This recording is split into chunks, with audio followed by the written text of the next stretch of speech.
All right, well, it looks like the WNBA has swiftly made a decision on Seattle Storm co-owner Celeste Keaton. They've made a decision fairly quickly on her, and the WNBA has issued a 5-game suspension. I don't believe that's enough. Okay, we're getting some sort of justice for these Sophie Cunningham, Caitlin Clark fans. I don't think that's enough. She needs to get in front of a damn microphone and podium and camera and apologize to those young girls that she made cry for no reason. And she needs to get on camera and talk about what she's going to do to... Caitlin Clark finally spoke. After weeks of watching the chaos from the sidelines, the face of the league couldn't stay quiet any longer. The silence was deafening, but the words she finally uttered have sent shockwaves through the Seattle Storm organization.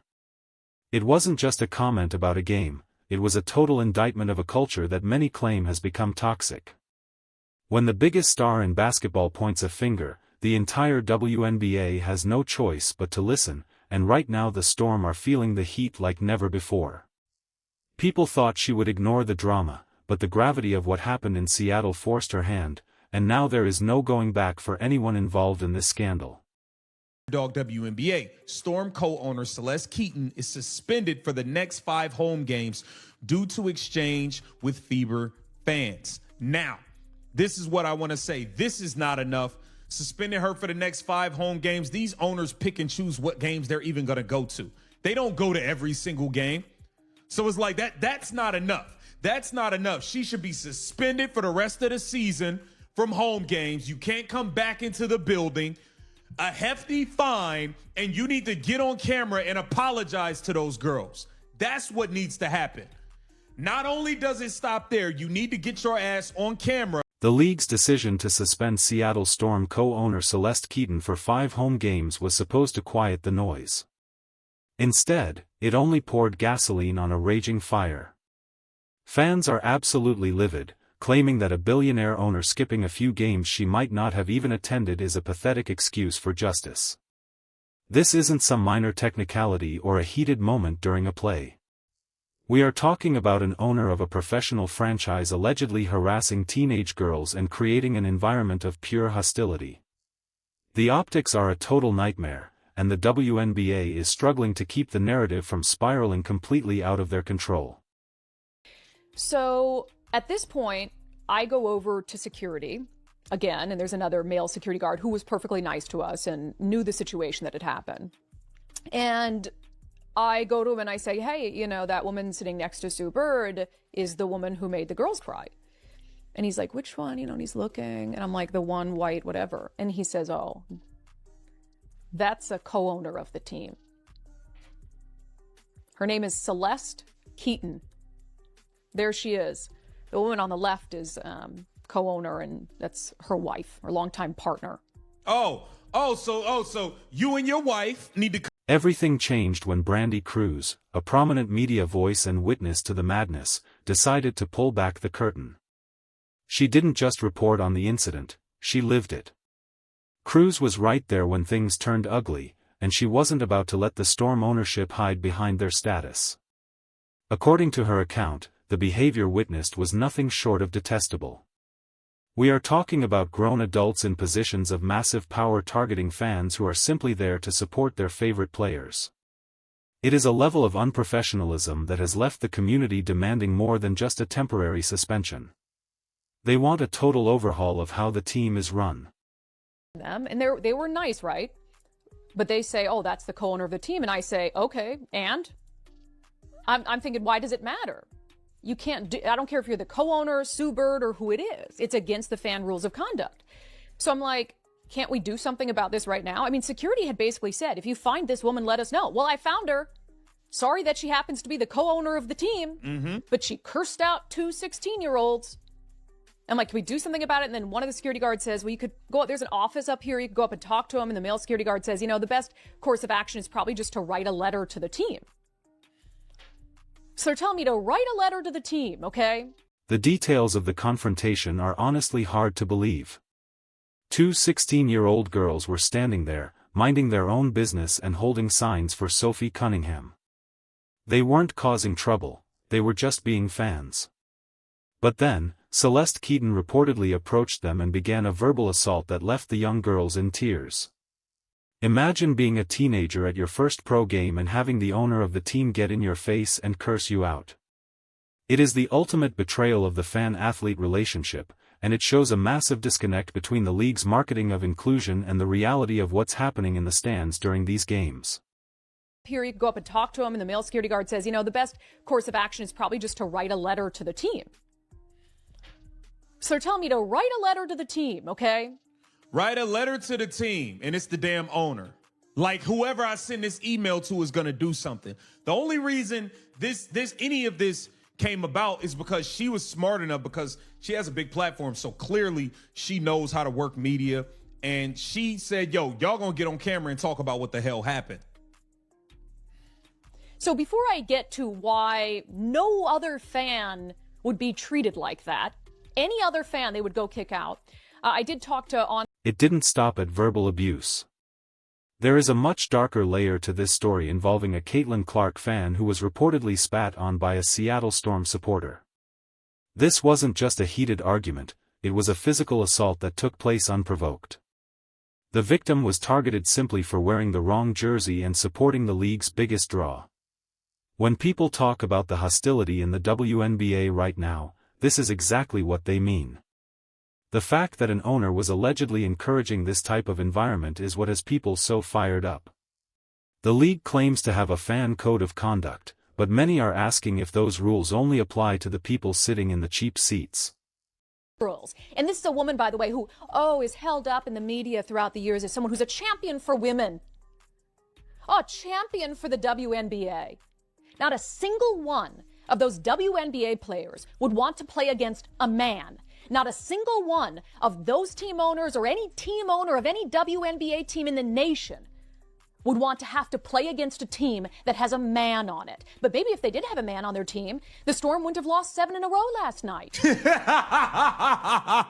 Oh, shit, she cooking now. Wait a minute. Damn, Brandy, I didn't know you like that. That was a good one. Man on it. But maybe if When Brandy Cruz tried to alert security about the owner's behavior, she was met with a response that defines the word systemic.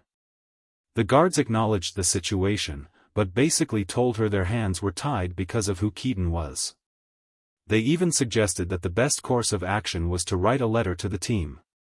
Think about that for a second. You want a witness to write a formal complaint to the very person who is harassing children? It is a circular logic designed to protect the powerful and silence the victims. If any regular fan had acted that way, they would have been dragged out of the arena in handcuffs. Instead, the owner was allowed to stay in her seat. would have been ejected. Yep. No question in the world. 1,000%. Yo, Brandy Cruz. Here, stir the pot. Keep cooking. Keep cooking. You whipping up a pot or something right now. Had I acted that way, got up, went and swore at 2 people, let alone children, and made them cry, I would have been ejected and I would have deserved it. But I would never do that because I'm not mentally disturbed and insane. And that wasn't the end of it. And I said last night when I got home, I was so mad. Like my motherly instincts had kicked in. And I was like, I will spare no one. Here's 2 girls. The religious undertones of the confrontation have also sparked a massive debate. Reports suggest that during the verbal attack, Keaton used phrases about Jesus and forgiveness in a way that felt demeaning and weaponized. For a league that prides itself on being a safe space for all beliefs and backgrounds, using someone's faith as a tool for harassment is a major red line. It shows a level of moral superiority that has completely backfired. People are pointing out the irony of someone preaching love and inclusion while simultaneously making children cry for no reason. This is the kind of hypocrisy that Caitlin Clark and other players are tired of seeing. Here's 2 girls who decided it would be a good idea to try to trip one of the teen athletes who we were there with. Callie Keeler, who you guys know, who is the girl who had to wrestle a boy unbeknownst to her. Callie Keeler had gotten up to go check on Annalie while she was crying, and these 2 absolute detestable creatures attempted to trip her and then laughed about it. Well, there are their faces. Let's find out who they are. Maybe they're someone of importance too. It is always the people who preach love and inclusion, who think they are morally superior. Inside the Storm locker room, the tension is reportedly at an all-time high. Jewell Loyd, the cornerstone of the franchise, is now finding herself in an impossible position. How do you lead a team when the person signing your checks is being suspended for harassing your fans? There are whispers that the frustration has reached a breaking point, and the suspension was only the tip of the iceberg. The players are the ones who have to go out there and face the fans every night, and they shouldn't have to answer for the erratic behavior of the front office. The culture in Seattle is being questioned, and stars of the team are starting to realize that the Storm is facing a major identity crisis. Caitlin Clark's reaction wasn't just about this one incident. It was about the protection of the fans who make this league possible. She knows better than anyone that her presence has brought a new demographic to the WNBA, including thousands of young girls who look up to her. When those fans are targeted, she feels a personal responsibility to speak up. Her breaking the silence wasn't a choice, it was a necessity. She is essentially telling the league that if they want the growth she provides, they have to ensure the safety of the people coming to watch. You can't have record-breaking attendance if the environment is so toxic that parents are afraid to bring their kids. The 5-game suspension is being viewed as a total joke by most media analysts. Owners often pick and choose which games they attend anyway, so skipping 5 home games is barely a punishment. What about a hefty fine? What about a mandatory public apology? The critics are saying that Keaton needs to get in front of a microphone and explain herself to the girls she traumatized. A quiet press release from the league isn't enough to heal the damage done to the brand. If the WNBA wants to be taken seriously as a top-tier professional organization, they need to hold their billionaires to the same standards as their players and their paying customers. Brandi Cruz has been relentless in her pursuit of the truth, and she even highlighted another disturbing moment. During the chaos, there was an attempt to trip one of the young athletes who was with her group. Callie Keeler, a girl who has already faced her own share of public battles, went to check on her friend who was crying, and she was allegedly targeted by adults in the crowd. The fact that grown people are trying to physically trip children at a basketball game is insane. It points to a deep-seated anger that has infiltrated the stands, and it seems to be fueled by a resentment toward the new wave of popularity the league is currently experiencing. The Storm's recent performance on the court hasn't helped the situation either. They have been on a brutal losing streak, dropping 7 games in a row at one point. Many are pointing to the off-court drama as a major distraction. It is hard to focus on winning basketball games when your ownership is making headlines for all the wrong reasons. The energy around the team has shifted from competitive to controversial, and the players are the ones suffering the most. When the leadership is in shambles, it eventually trickles down to the product on the floor. The fans in Seattle deserve better, and the players certainly deserve a more stable environment to work in. The double standard being applied here is what has the internet in a frenzy. If a player had gone into the stands and harassed a fan, they would be looking at a season-long ban and a massive financial penalty. But because this involves a co-owner, the rules seem to change. This is the exact kind of old boys club behavior that the WNBA claimed they were moving away from. By giving Keaton a light suspension, the league is essentially saying that some people are above the law. It undermines everything they stand for and makes their fan code of conduct look like a suggestion rather than a requirement for entry into the arena. The motherly instincts of the witnesses are what really brought this story to light. Brandi Cruz mentioned that she felt a primal need to protect the girls under her care, and that is a sentiment that resonates with parents everywhere. This isn't just a sports story, it is a story about how we treat children in public spaces. The outrage isn't going away because it touches on something much deeper than basketball. People are looking at the Seattle Storm and seeing a lack of basic human decency at the highest levels. Until there is a real, heartfelt apology and a change in leadership style, the shadow of this incident will continue to hang over the franchise. What makes this even more shocking is that Keaton has often been portrayed as a champion for women and the WNBA. Throughout the years, she has held herself up as a pioneer for the league, but as the saying goes, character is what you do when you think nobody is watching. In this case, someone was watching, and they had a camera. The contrast between her public persona and her reported behavior in the stands is staggering. It has forced many long-time supporters of the Storm to reconsider their loyalty. You can't claim to be a champion for women while you are busy making young girls cry at a basketball game. The ripple effect of the scandal is hitting the league's bottom line.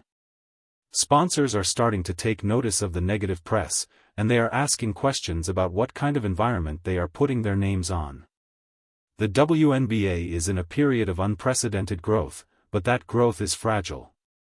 If the league becomes known for fan harassment and ownership scandals, those big money deals could start to disappear. The commissioner needs to realize that protecting one owner is not worth risking the future of the entire league. They need to make an example out of this situation to show that this behavior will never be tolerated. Caitlin Clark's fan base is incredibly loyal, and they are not taking this lightly. The spitting incident was the final straw for many. There is a feeling that Clark's fans are being treated like outsiders or enemies when they visit certain arenas. Instead of welcoming the new revenue and energy, some established fan bases and owners seem to be reacting with hostility. It is a bizarre strategy for a league that has spent decades begging for this level of attention. If you drive away the new fans with physical and verbal abuse, you are essentially sabotaging your own success. The Storm needs to figure out how to be inclusive to everyone. The technical details of the fan code of conduct are very clear about profanity and demeaning language. It states that any comments that are offensive, abusive, or disparaging toward others are grounds for immediate ejection. The fact that an owner violated these rules so flagrantly and wasn't removed on the spot is a failure of the arena's security protocols. It shouldn't matter if you own the team or if you bought a ticket in the last row. The rules are there to ensure everyone has a good time. When those rules are ignored for the elite, the entire system breaks down, and the fans lose faith in the organization. As the pressure mounts, everyone is looking to see what the next move will be. Will Celeste Keaton step down? Will the league increase the punishment? The 5-game suspension feels like a placeholder while they wait for the news cycle to move on. But with voices like Brandi Cruz and Caitlin Clark involved, this story isn't going anywhere. The demand for a real face-to-face apology is growing louder every day. Those girls deserve to hear that what happened to them was wrong, and they deserve to hear it from the person who caused the pain. Anything less is just corporate damage control that ignores the human element of the scandal. The impact on the young athletes who witnessed this cannot be overstated. They were there to see their role models, but instead they saw a display of how not to behave. It is a cautionary tale about power and how it can be misused. When we talk about the future of the WNBA, we have to talk about the culture we are building for the next generation. If this is the standard, then the league has a long way to go. The players are doing their part by putting on an incredible show every night, but the people in the suites need to start holding up their end of the bargain by acting like professionals. There is also the question of the other owners in the league. Are they going to stay silent, or will they demand better from one of their own? The reputation of the WNBA is shared by all of them. If one owner is allowed to act this way, it reflects poorly on everyone. There needs to be a collective stance against fan harassment, especially when it involves children. The league is at a crossroads, and the way they handled the Seattle Storm situation will define their leadership for years to come. It is time to decide if they are a professional sports league or a country club for the wealthy. The final piece of this puzzle is the fans' response in the upcoming home games. Will they show up to support the team, or will they stay away and protest?